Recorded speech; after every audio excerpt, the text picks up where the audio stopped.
నమస్తే. Welcome to reality check. ప్రస్తుతం మనతో పాటు ఉన్నారు పొలిటికల్ అనలిస్ట్ పురుషోత్తం రెడ్డి గారు. సార్ నమస్తే అండి. నమస్తే సోన్ గారు. సార్ ప్రస్తుతానికి వైసీపీ అధినేత జగన్మోహన్ రెడ్డి గారి అధ్యక్షతన వైఎస్ఆర్సీపీ శాసనసభాపక్షం సంబంధించి ఎమ్మెల్యేలతో ఎమ్మెల్సీలతో సమావేశం ఏర్పాటు చేయబోతున్నారు.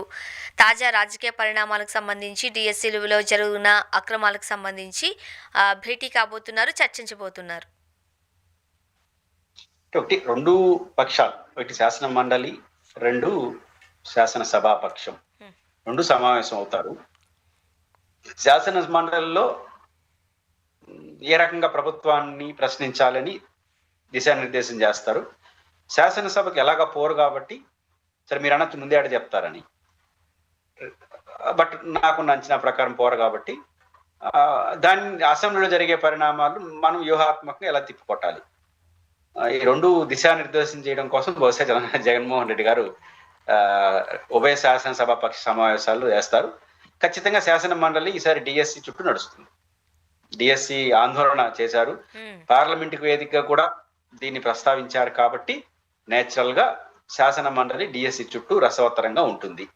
దాని చుట్టూ ప్రధాన, ఎందుకంటే కన్సాలిడేట్ సంఖ్య కూడా వీళ్ళకి ఉంది కదా శాసన మండలిలో, కాబట్టి దాన్ని శాసన మండలి వేదికగా నడుపుతారు. శాసనసభలో జగన్మోహన్ రెడ్డి గారిని డిఎస్సి పేరుతో శాసన మండలిలో చెప్పే సమాధానం కన్నా శాసనసభలో ఎక్కువ చెప్తారు. ఎందుకంటే అక్కడ ఆయన ఉండడు, వైసీపీ వాళ్ళు ఉండరు, నిరసన తెలియజేసానికి ఎవరు ఉండరు, తప్పట్లు కొట్టేవారు తప్ప నిరసన తెలియజేసేవారు ఉండరు. కాబట్టి శాసన మండలిలో కన్నా ఇక్కడ ఎక్కువ సమాధానం చెప్తుంటారు. ఆడ గొడవ, ఇక్కడ సమాధానం చెప్తుంటారు. మరి ఖచ్చితంగా జగన్మోహన్ రెడ్డి గారు మళ్ళీ బయట ప్రెస్ మీట్లు పెట్టి దాన్ని చెప్తుంటారు. స్థూలంగా ఇలా జరగచ్చు అనుకుంటున్నాను. రెండు డిఎస్సి, రెండు రైతుల గిట్టుబాటు ధర, ఏదైతే జగన్మోహన్ రెడ్డి గారి ఈ కాలంలో పర్యటించారు కదా, ఈ రెండు అంశాల చుట్టూ మోస్ట్లీ శాంతి భద్రతలు, డిఎస్సి, అదేవిధంగా రైతుల గిట్టుబాటు ధర, కమర్షియల్ క్రాప్స్ కి, మూడోది శాంతి భద్రతలు, అణచివేత చర్యలు, వీటి మూడింటిని ఫోకస్ చేస్తూ శాసన మండలిని ఎక్కువ డిఎస్సి మీద ఫోకస్ చేస్తారని నేను అనుకుంటున్నాను. చూడాలి సార్. ఇప్పుడు రాష్ట్ర వ్యాప్తంగా 175 నియోజకవర్గాలలోనూ డిఎస్సిలో జరిగిన అక్రమాలకు సంబంధించి, అవకతవకలకి సంబంధించి, అలానే స్పోర్ట్స్ కోటాలో జరిగిన ఇష్యూస్కి సంబంధించి ర్యాలీలు జరుగుతున్నాయి.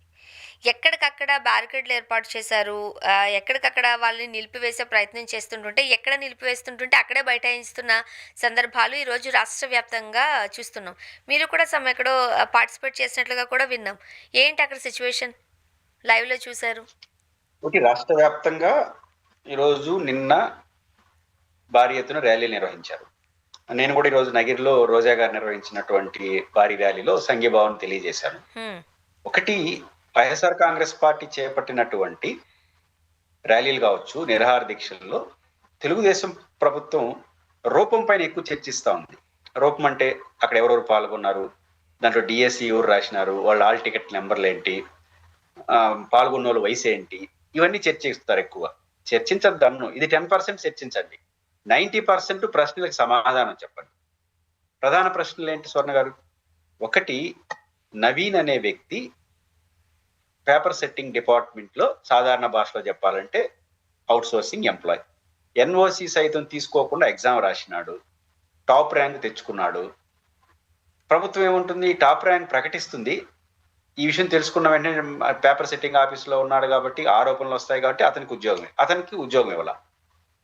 ప్రభుత్వం ఏముంటుంది, అతని ఎన్ఓసి తెలియదు, సర్టిఫికేట్ వెరిఫికేషన్ అప్పుడు రాలేదు అంటుంది. అతనేమో ప్రభుత్వాన్ని సవాల్ చేస్తూ కోర్టుకు వెళ్ళాడు. ప్రభుత్వాన్ని నా ఉద్యోగం నాకి నేను సవాల్ చేసేంత ధైర్యం చావున్నోడు అప్లికేషన్ సర్టిఫికేట్ తీసుకురాడా మీ దగ్గరకి? కట్టి పొంతం లేదు అంటే ఇక్కడ సంథింగ్ ఈజ్ రాంగ్. మీరు ఎందుకు లేదు అతనికి? ఎందుకు లేదంటే అతను టాప్ ర్యాంక్ వచ్చాడు, పేపర్ సెట్టింగ్ లో ప్రజలు అనుమానిస్తారని. దానిపైన విచారం జరగాల్సింది. ఆయన మహానుభావుడు, ఆయన ఒకడే రాసుకున్నాడా క్వశ్చన్ పేపర్ లీక్ చేసుకొని, ఇంకా వ్యాపారం చేసుకున్నాడా? తెలియదు కదా. ఎక్కడో జరిగిన నీట్ ఎగ్జామ్ లో, దేశంలో అన్ని సెంటర్లో నీట్ ఎగ్జామ్, ఆంధ్రప్రదేశ్లో తెలిసి ఒకటి చోట కూడా జరగల, తెలంగాణలో ఒక చోట కూడా నీట్ ఎగ్జామ్ లో మాల్ ప్రాక్టీస్ జరగల. మరి అందరూ రాశారు 22 లక్షల మంది. కానీ మళ్ళీ డిఎస్సి రాయించమని నేను అడగట్లేదు, వైఎస్ఆర్ కాంగ్రెస్ పార్టీ కూడా డిమాండ్ చేయట్లేదు. అతనే రాశాడా, ఇంకొంతమందికి వ్యాపారం చేసినాడా? తేల్చేయండి ఒక విచారణ వేసి. అతనే రాశాడండి అని మేము నమ్ముతున్నాం, అతని మీద అనుమానం ఉంది, అతను ఇంకెవరికి స్ప్రెడ్ చేయలేదు, మేము విచారించాం కాబట్టి అతనిపై చర్య తీసుకుంటాం. లేదా సహకరించే వాళ్ళ పేరు చర్యలు తీసుకుంటాం. లేదా ఇంకా సమ్ పర్సన్స్ కి ఇచ్చాడు వాళ్ళపైన చర్యలు తీసుకుంటాం. ఏదో ఒక హేతుబద్ధమైన ఎంక్వైరీ. వాళ్ళు సిబిఐ అడుగుతున్నారు. ఎందుకు అడుగుతున్నారు? లోకేష్ గారు మంత్రిత్వ శాఖ కాబట్టి, ప్రభుత్వం వాళ్ళదే కాబట్టి ఈ శాఖలు చేస్తే నిజాలు చెప్పకుండా సిబిఐ అడుగుతున్నారు. వాళ్ళ రైట్ అది. బట్ మీ బాధ్యత ఏంటంటే సిబిఐ కాకపోతే కనీసం ఒక శాఖాపరమైన ఇది జరిగిందని చెప్పాలి కదా! చెప్పట్లేదు. Sports quota. స్పోర్ట్స్ కోటాకి సంబంధించి 450 మందికి ఇచ్చారు. ఏముంటుందంటే స్పోర్ట్స్ డిపార్ట్మెంట్ లో ఉండేవాళ్ళు ప్రభుత్వాలు దమ్ముంటే చర్చకి రండి అంటున్నారు. ఏం చర్చ ఇచ్చే దమ్ముంటే? సమస్య ఏంటంటే మన ఇద్దరం ఇంటర్వ్యూకి వెళ్తాం. మీరు పీజీ చదువుతారు, నేను డిగ్రీ చదువుతాను. నాకు ఉద్యోగం ఇస్తారు.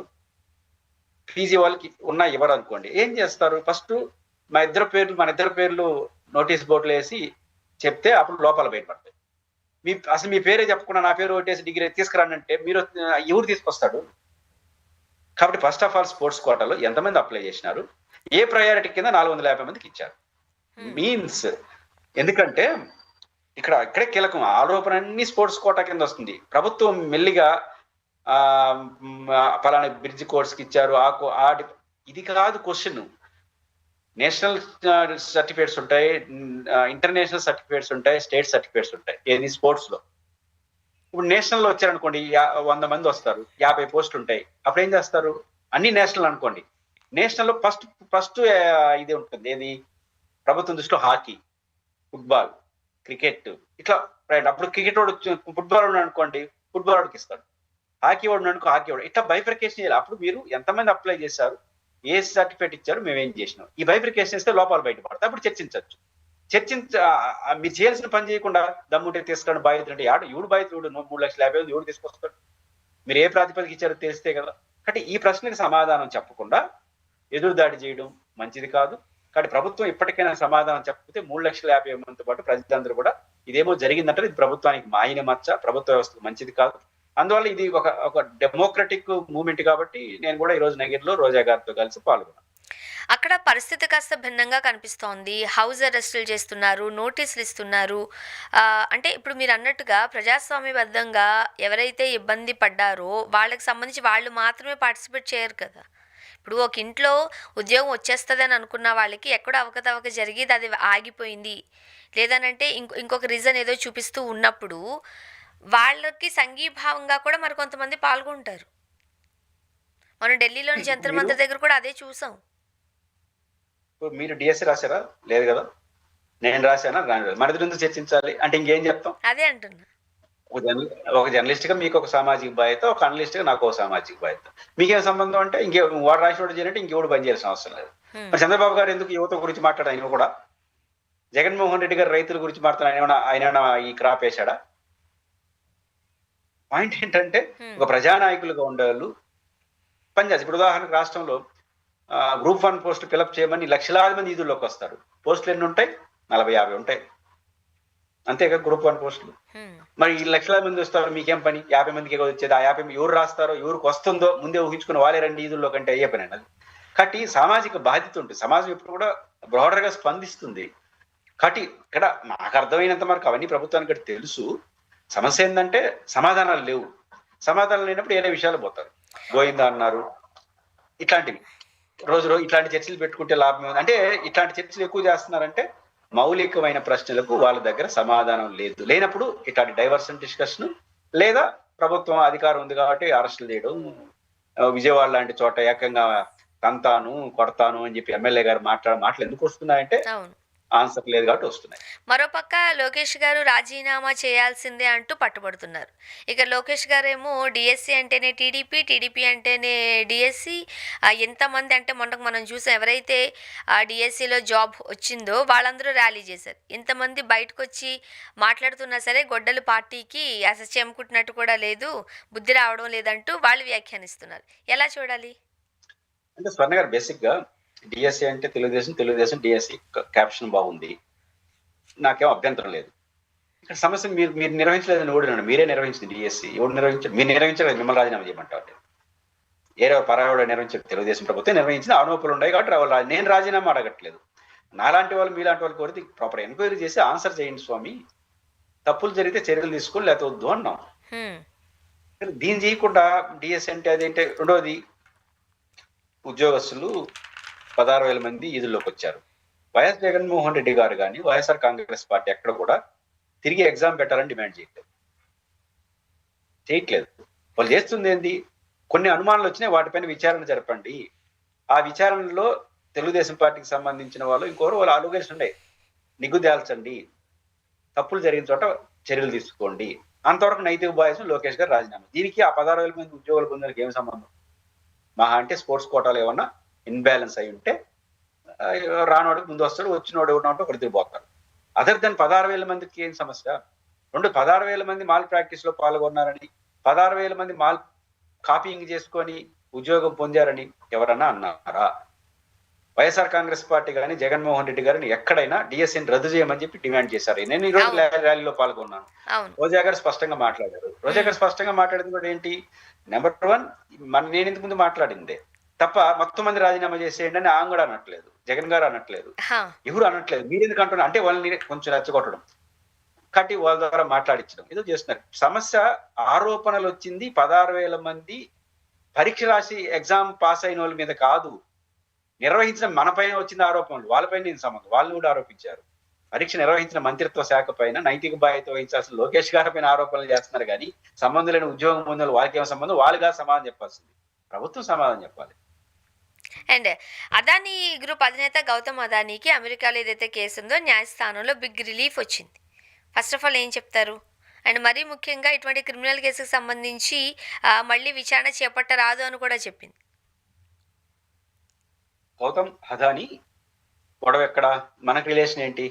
ఆంధ్రప్రదేశ్కి గౌతమ్ అదానీ 500 కోట్లు జగన్కి ఇచ్చాడు. జగన్మోహన్ రెడ్డి గారు సెక్కితో ఒప్పందం చేసుకున్నాడు. ఆదానికి లబ్ధి చేకూర్చేట్టుగా అనేది ఆరిగేషన్. 500 కోట్లు ఇక్కడ ఫిగర్ గారు చెప్పేశారు. త్వరలో జగన్ గారిని అరెస్ట్ చేస్తారని, ఆయన జైల్లో పోతాడని, దానికి తగిన ఫుడ్ అన్ని ట్రైనింగ్ అవుతున్నారని ఒక వెళ్ళిపుచ్చినారు. ఇక్కడ అలవాట్లేదు కదా బ్రెడ్ తినే అలవాటు చేసుకున్నాడు అని వరకు వెళ్ళిపోయినారు. ఎప్పుడైతే జగన్మోహన్ రెడ్డి గారు ఢిల్లీ కోర్టులో 2 పత్రికల పైన, మీడియా సంస్థల పైన 50 కోట్లు పరువు నష్టం, ఆ రోజు నుంచి మాట్లాడడం మానేస్తారు. మీ దగ్గర అంత ఆధారం ఉంటే మళ్ళీ దబాయించి మాట్లాడాలి కదా, మాట్లాడలేదు. అంటే ఆ రోజే అర్థమైంది దీంట్లో జగన్ గారికి ఏ సంబంధం లేదని. సెకీ అనేది government of India, solar energy corporation. కాబట్టి దాన్ని చేస్తే ఆదాని వాళ్ళు దాంట్లో బిట్లో పాల్గొన్నారు. ఆదాని బిట్లో పాల్గొన్నప్పుడు దాంట్లో ఆయన బహుశా అమెరికాలో షేర్స్ ఏదో తీసుకున్నట్టున్నారు. ఆ షేర్స్ తీసుకొచ్చి పెట్టుబడి బిట్లో వాళ్ళు తిరిగి ఇవ్వడం లేదో సంథింగ్ జరిగింది. దానికి ఆయనకి వాళ్ళకి సంబంధం నేరుగా జగన్ గారికి అంటగట్టేసినారు. దాంట్లో తీసుకొచ్చారు, దాంట్లో ఆ డబ్బులు తీసుకొచ్చి జగన్కి ఇచ్చేయారు లంచంగా, కాబట్టి అమెరికాలో కేసు వస్తుందని వాళ్ళు మాట్లాడేసినారు. అంటే ప్రపంచంలో ఎక్కడ ఏమి జరిగినా జగన్ గారికి ఆపాదించడం అనేది ఒక ఫ్యాషన్. సో అందులో భాగంగా దాన్ని అందించారు. కొన్ని రోజులు ఎంటర్టైన్ చేసినారు. ఆ తర్వాత జగన్ గారికి కంప్లైంట్ చేసిన పరువు నష్ట దావాతో జగన్ గారి మీద ఆరోపణలు బంద్ చేసినారు. ఇప్పుడు ఆదాని విషయం కూడా వచ్చింది, బంద్ అయిపోతుంది. కాబట్టి ఆడ ఏం జరిగిందో ఉండదు. ఒకనొక సందర్భంలో నోట్లు రద్దప్పుడు అనుకుంటాను, హైదరాబాద్ లో 10,000 నోట్లు ఒకే రోజు పాత నోట్లు మార్చుకున్నారు అన్నారు. వెంటనే ఆ 10,000 కోట్లు ఎవరిదంటే జగన్మోహన్ రెడ్డి అని రాసేసినారు.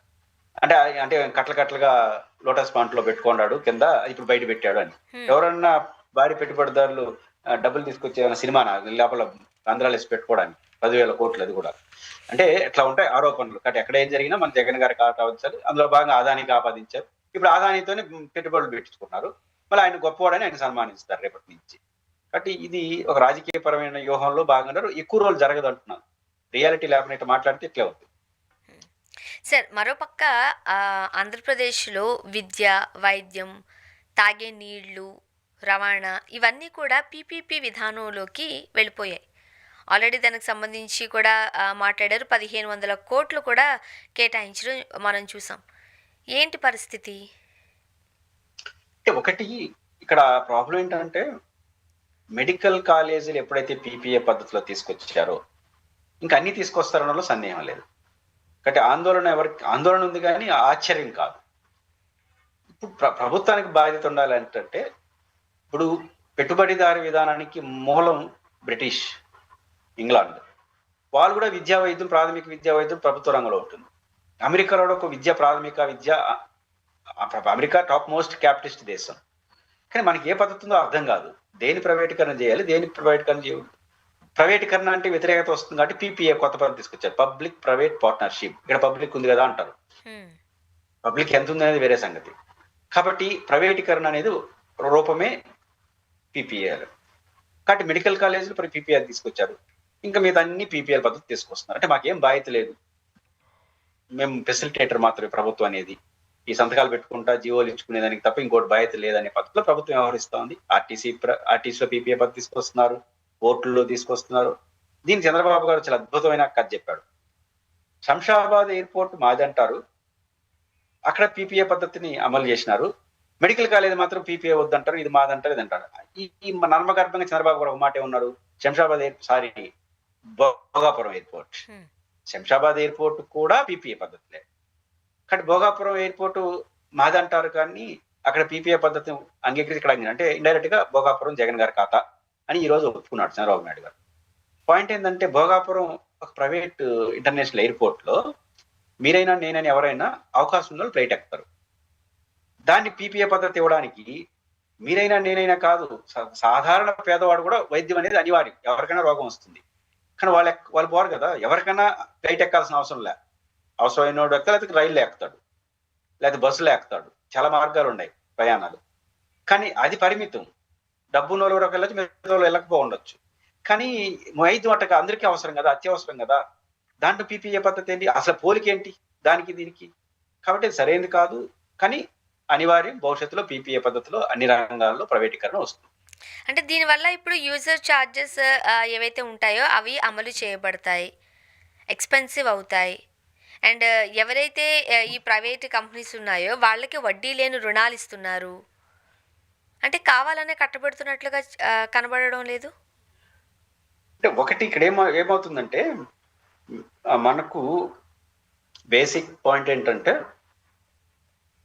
యూజర్ ఛార్జీలు అంటే ఏంటి, వినియోగపు పన్ను, అంతే కదా. మరి పీపీఏ పద్ధతిలో ప్రైవేట్ వాడు తీసుకుని దేనికోసం, దేశ అవసరం కోసం చేస్తున్నాడా? వాడికి ఆదాయం ఎట్ట వస్తుంది, ఎంత వినియోగించుకుంటే అంత వసూలు. యూజర్ ఛార్జ్ అంటే యూజ్ చేసుకుందానికి డబ్బులు. కాబట్టి అదే ప్రైవేటీకరణ. పబ్లిక్ సెక్టర్లో అట్లా ఉండదు. కాబట్టి యూజర్ ఛార్జీలు వసూలు చేయడం రూపాయలు మారతాయి తప్ప ఉంటాయి, అది అనివార్యం. పీపీఏ పద్ధతిలో వచ్చే నెక్స్ట్ స్టెప్ ఏంటంటే యూజర్ ఛార్జెస్.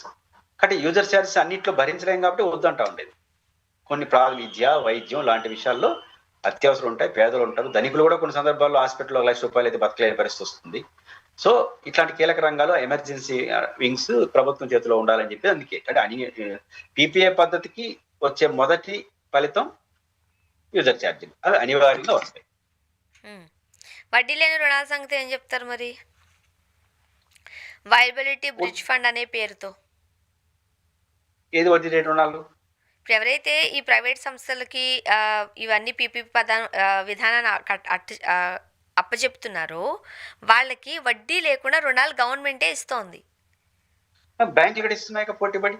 అదే సమస్య. ఇప్పుడు పీపీఏ పద్ధతిలో దానికి ఒక పేరు కూడా పెట్టారు కదా సార్, వైబిలిటీ బ్రిడ్జ్ ఫండ్ అని. అయ్యా అంటే నేను అనేది ఏంటంటే పారిశ్రామిక ప్రోత్సాహాలు ఈ పేర్లన్నీ పెడుతుంటారు, ముద్దు పేర్లు. ఇప్పుడు బ్యాంకులు ఇస్తాయి. ఇప్పుడు మెడికల్ కాలేజీల్లో డబ్బులు లేవు అంటుంది ప్రభుత్వం, దానివల్ల పీపీఆర్ పద్ధతి అంటారు. ప్రైవేట్ వ్యక్తి వచ్చి పెడతారు అంటారు. ఆ ప్రైవేటు వ్యక్తి యానో వాడు సొంత డబ్బు యాన్ని తీసుకొస్తే ప్రభుత్వానికి మంచిది. మన బ్యాంకుల్లో డబ్బులు లోన్ తీసుకొచ్చి పెట్టేస్తే ఆ లోన్లు మన మెడికల్ కాలేజ్కి ఇస్తే ఏం పోతుంది? ప్రభుత్వం మీద నుంచి మెడికల్ కాలేజ్కి ఇవ్వచ్చు కదా, మరి ప్రైవేట్ వాడికి ఇచ్చేది ఎందుకు, మళ్ళీ పెట్టేది ఎందుకు? అందువల్ల విదేశీల నుంచి ఏమన్నా మారక ద్రవ్యం వస్తే అది మంచిది దేశానికి. కానీ అట్ట ఉండట్లేదు, అదే ఇక్కడ అభ్యంతరకరం. అంటే ఆ పాయింట్ ఆఫ్ వ్యూలో చూసినప్పుడు ఇంకా బ్యాంకులు డబ్బులు ఇచ్చినప్పుడు ఇంకా ప్రైవేట్ వ్యక్తులకు ప్రభుత్వానికి ఇవ్వచ్చు కదా. కానీ కొత్తగా వ్యక్తి చేతిలోనో లేకపోతే విదేశాల నుంచో వస్తే ఈ కొత్త అమౌంట్, కొత్త మనీ భారతదేశానికి ఫ్లో అవుతుంది, అది దేశానికి మంచిది. అందుకు భిన్నంగా మన బ్యాంకుల నుంచి వచ్చిందంటే వాడికి ఎందుకు ఇవ్వాలి, మన ప్రభుత్వమే చేసుకోవచ్చు కదా. అందువల్ల ఈ ప్రశ్నలు ఉత్పన్నం. ఓకే. అండ్ భారతీయ సిమెంట్కి సంబంధించిన ఉత్పత్తిని ఆపేయాలి అంటూ కొందరు కుట్ర చేస్తున్నారు అనేది ఈరోజు ఒక వార్తా కథనం చూసాం సార్, ఏంటది? భారతీయ సిమెంట్కి సంబంధించినంత వరకు వైఎస్ జగన్మోహన్ రెడ్డి గారి సతీమణి పేరుతో ఉంది కాబట్టి వారికి ఆపాదించి రాజకీయం చేసే ప్రయత్నం చేస్తున్నారు. పాయింట్ ఏంటంటే భారతీయ సిమెంట్ కానీ ఇతర కడపలో వాళ్ళ కుటుంబం నిలుస్తున్న వ్యాపార సంస్థల వల్ల వేలాది మందికి ఉపాధి లభిస్తుంది. వేలాది మంది, ఎందుకంటే ప్రాసెసింగ్ యూనిట్లు ఎక్కడ పెడతారు కాబట్టి ఖచ్చితంగా ఎక్కువ మందికి ఉపాధి వస్తుంది. ఆ ఉపాధి వచ్చే అవకాశం ఉన్న ప్రాసెసింగ్ యూనిట్లు రాయలసీమ లాంటి ఎనుగుబండి ప్రాంతాల్లో పెట్టుబడులు మనం ఎక్కడి నుంచో రమ్మంటున్న ఉన్నదాన్ని డిస్టర్బ్ చేయడం ఏంటి? అక్కడ చిన్న చిన్న కొంతమంది ఉద్యోగస్తులు వచ్చిన సమస్యని బయట నుంచి ప్రోత్సహించి ప్లాంట్ లో పని ఆగిపోయే వరకు తీసుకురావడం, కొంత భయభ్రాంతులకు గురి చేయడం. దేనికి సిగ్నల్? ఇప్పుడు భారతీయ సిమెంట్ అక్కడి నుంచి పని ఆగిపోయినా, డిస్టర్బ్ అయినా వేలాది మంది ఉద్యోగస్తులు కడప జిల్లాలో నష్టపోతారు. ప్రైవేట్ కంపెనీలో వచ్చిన ఉద్యోగాలు, అనుబంధ ఉద్యోగాలు అనుబంధ సమస్యలు ఎన్ని వస్తాయి ఒక వ్యవస్థ వచ్చినప్పుడు. కాబట్టి భారతీయ సిమెంట్ పైన ఒక రాజకీయ వ్యూహంతో ప్రభుత్వం కానీ ఆలోచిస్తే, ప్రభుత్వం ఏదో పెద్దలో నుంచి కింది స్థాయి జరుగుతున్న విషయాల్లో ప్రభుత్వం జోక్యం చేసుకుని ఆపాలి. గతంలో చాలా ప్రైవేట్ కంపెనీల విషయంలో ప్రభుత్వ వైఖరికి వ్యతిరేకంగా తెలుగుదేశం పార్టీ ఎన్నిసార్లు మాట్లాడలేదు. మన అవసరం వచ్చేసరికి రాజకీయ ప్రత్యర్థి కాబట్టి ఏమైనా చేస్తానని మాట్లాడితే అది వాళ్ళకి ఎంత నష్టం జరుగుతుందో తెలియదు, కానీ సమాజానికి ఎక్కువ నష్టం జరుగుతుంది, కడప జిల్లాకి ఎక్కువ జరుగుతుంది అన్న విషయాన్ని గుర్తించాలి. సరే, తెలంగాణలో కూడా జనసేన రాజకీయంగా బరిలోకి దిగాలి అంటూ ఎమ్మెల్యే రాజాసింగ్ గారు ఒక సూచన చేశారు. అంటే బహుశా రాజాసింగ్ గారు కొంత అసంతృప్తితో ఉన్నట్టున్నారు. ఆ అసంతృప్తితో ఉన్నటువంటి దాన్ని రకరకాల ప్రయోగాలు చేస్తుంటారు. జనసేన దిగాలని బీజేపీ వాళ్ళని కోరుకోవట్ల. అమిత్ షా గారు ఒంటరిగా పోటీ చేస్తామని ప్రకటించి వెళ్ళిపోయాడు. ఇంక ఆయన జనసేన పోటీ చేస్తుంది, చేయలేదు. కానీ ఎక్కడో రాజాసింగ్ గారు కొంచెం అసంతృప్తి ఉంది. అసంతృప్తిని నేరుగా వ్యక్తం చేస్తే మేము తప్పే ఉంది, జనసేన పోటీ చేసి మనకు మద్దతు ఇస్తే 4 ఓట్లు జనసేన ఓట్లు మనకు వస్తాయి కదా అని లాజిక్ మాట్లాడతారు. ఇది ప్రాబ్లం. సో అంటే పవన్ కళ్యాణ్ గారికి తెలంగాణలో మంచి ఫ్యాన్ ఫాలోయింగ్ ఉంది. మొన్న ఒక రోజు మీటింగ్ పెడదామని అనుకున్నప్పుడు రేవంత్ రెడ్డి గారు దానికి యాక్సెప్ట్ చేయలేదు. వాళ్ళు ఎక్కడ పెట్టారో మనం చూసాం. ఈ సందర్భంలో ఈ ఆదరణ ఉంది కాబట్టి ఖచ్చితంగా ఇక్కడ కూడా పార్టీలో పెడితే బాగుంటుంది. బీఆర్ఎస్ కావచ్చు, లేదనంటే కాంగ్రెస్కి ప్రత్యామ్నాయంగా జనసేన ఎదిగే అవకాశాలు ఉన్నాయంటూ కూడా చెప్తున్నారు ఆయన. అది నేను అంటుంది ఏంటంటే, బీజేపీ ప్రత్యామ్నాయం కావాలనుకుంటా అంటే ఇంకొక ప్రత్యామ్నాయం కోరుకోవడంలోనే ఆశ్చర్యకరం. కాబట్టి జనసేన వస్తే లాభం ఎంతో, నష్టం కూడా కొన్ని ఉన్నాయి కదా. ఎందుకంటే ఆయన చేసిన వ్యాఖ్యలు గతంలో తెలంగాణ పైన రకరకాల పైన అవన్నీ చర్చనీయాంశం అయిన ఏమవుతుంది. కాబట్టి బీజేపీకి 2 ఉన్నాయి. ఆయన వస్తే లాభం ఎంత, నష్టం ఎంత 2 చూస్తారు కదా. కాబట్టి ఆ యాంగిల్లో చూసినప్పుడు లాభ నష్టాలు అనే దానికన్నా బేసిక్ గా వారు జనసేన విషయంలో సీరియస్ గా సానుకూలంగా లేదు. బీజేపీ తెలంగాణలో పోటీ చేసేది, ఆంధ్రాలో సీరియస్ గా ఉంది. కాబట్టి నేచురల్ గా అది ఉంది కాబట్టి ఆయన రారు, వాళ్ళు రప్పించే పని చేయలేదు.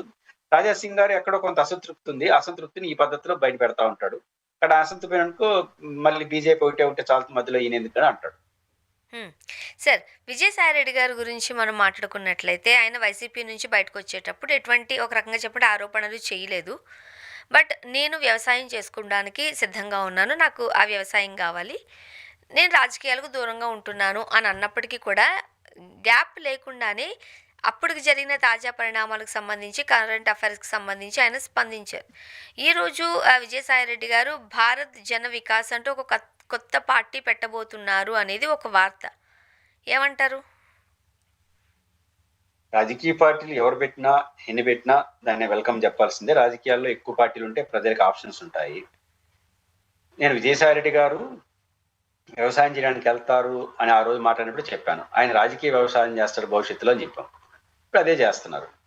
కాబట్టి ఒకసారి రాజకీయాల్లో కీలక ఉన్న వ్యక్తి మళ్ళీ వ్యవసాయం యాడ్ చేస్తాడు, అంత ఓపిక ఎక్కడ ఉంటుంది. కాబట్టి ఆయన రాజకీయ వ్యవసాయం అప్పటి నుంచి చేస్తూనే ఉన్నాడు. కాబట్టి ఖచ్చితంగా వైసీపీ నుంచి వెళ్ళిపోయారు, మళ్ళీ వైసీపీలో రావడమా, ఉండడమా, ఇంకో పార్టీ పెట్టడమా, లేకపోతే ఇంకో కొత్త పార్టీ వస్తే చేరడం, ఏం జరుగుతుంది. విజయసాయి రెడ్డి గారు ఖచ్చితంగా పాలిటిక్స్ లో ఉంటాడు. ఏ పార్టీలో ఉంటాడు, సొంతంగా పార్టీ పెడతాడా అనేది ప్రశ్న. అంటే మొన్నటి వరకు బీజేపీకి ఒక కోరస్ వాయిస్ అందించారు ఆయన. ఒక హిందుత్వవాదం గురించి ఆయన భుజం కేసు మాట్లాడడం మనం చూసాం. సో ఆ సందర్భంలో అనుకున్నారు బీజేపీతో కలిసి నడిచే అవకాశం కనిపిస్తోంది, బీజేపీలోకి వెళ్ళబోతున్నారంటూ కూడా వార్తలు వచ్చాయి. ఇప్పుడు ఏకంగా కొత్త పార్టీనే అంటున్నారు. ఆ కేపబిలిటీ ఉందా? బీజేపీకి తో ఆయన బాగానే ఉంటాడు కాదను, పర్సనల్ గా వ్యక్తిగతంగా గౌరవమైన సంబంధాలు ఉంటాయి. బీజేపీతో వెళ్ళే అవకాశం లేదు. వెళ్ళుంటే రాజీనామా చేసిన ఎంపీ రాజ్యసభ సీట్ ఆయనకే ఇచ్చుంటారు కదా. అట్లాంటి ఆలోచన లేదని అప్పుడే అర్థం అవుతుంది. అయితే సొంత పార్టీ పెడతారా లేదా చూడాలి. సొంత పార్టీ కూడా పెట్టచ్చు, బట్ అవకాశం ఉందా లేదా అన్నప్పుడు ఆయన ఏ రాజకీయం తీసుకుంటాడు అనేది ప్రశ్న. కాబట్టి ఆయన ఇప్పుడు రాష్ట్రంలో 2 పార్టీలు ప్రధానంగా చీలున్నాయి. అదనంగా పవన్ కళ్యాణ్ గారు ఒక పవర్ సెంటర్ గా ఉన్నారు. ఆయనకు ఒక బలమైన ప్రజల్లో మద్దతు ఉంది. దీన్ని ముగ్గురిని కాదని రావాలి. రావాలంటే అంత సులభం కాదు. జెన్‌జీ తరహాలో రావాలి. అండ్ టార్గెట్ విజయ్ కూడా తరహాలో రావాలి. యూతేనంట. టార్గెట్ కూడా యూతే, త్వరలోనే పాదయాత్ర చేయబోతున్నారు. అంటే తప్పులేదు. ఆయన రాజకీయ పార్టీ సక్సెస్ ఫెయిల్ అవుతాను పెట్టడాన్ని స్వాగతిస్తాలి. ఎందుకంటే ఎన్ని పార్టీలు ఉంటే అంత ప్రజలకు ఆప్షన్స్ ఉంటాయి. ఆయన రాజకీయ పరిణితి చెందిన వ్యక్తి కాబట్టి ఆయన చెప్పే విషయాలు కూడా సమాజానికి ఉపయోగపడవచ్చు. సక్సెస్ ఫెయిల్యూర్ పక్కన పెడితే. అయితే నా టార్గెట్ జెన్‌జీ అంటే జెన్‌జీ ఏం కోరుకుంటుందో తెలియాలి కదా! జెన్‌జీ ఏం కోరుకుంటుంది? ఇప్పుడున్న రాజకీయ వ్యవస్థని సమూలంగా మార్చాలని కోరుకుంటోంది. హ్మ్. మీరు మారుస్తారా? వాళ్ళు జెన్‌జీకి వచ్చే ఫస్ట్ ఆన్సర్ ఏంటి? క్వెషన్ ఏంటి? నిన్నటి వరకు ఒకానొక రాజకీయ పార్టీలో అలాంటి పాత్ర ఆయన కూడా పోషించాడు కదా! కాబట్టి జెన్‌జీని అందుకోవడం, జెన్‌జీతో కనెక్ట్ కావడం అంత సులభం కాదు. జెన్‌జీ అన్నది ఖచ్చితంగా నూతన శక్తులు. ఇంతకుముందు రాజకీయాల్లో పడి లేసిపోయి అన్ని రకాల మరకలు అవి ఇవి అంటించుకునేసినోళ్ళు జెన్‌జీని ఆకర్షించలేరు. కాబట్టి జెన్‌జీకి క్లీన్ ఇమేజ్‌తో కొత్తగా ఒక ఉప్పెనలాగా రావాలి. అట్లా వస్తాయి. ఉంది. ఆ వాతావరణం సమాజంలో ఉంది. దానికి ఎవరు కేంద్రం అవుతారనేది జెన్‌జీ ఉద్యమానికి విజయసాయి రెడ్డి గారు కేంద్రం కాలేదు. జెన్‌జీ తరహా ఆలోచనలు విజయసాయి రెడ్డి గారికి ఉండవచ్చు. బట్ ఆ ఉద్యమానికి, ఆ కదులుతున్న సమాజానికి ఆయన ప్రతినిధిగా అయితే అంత సులభం కాదు.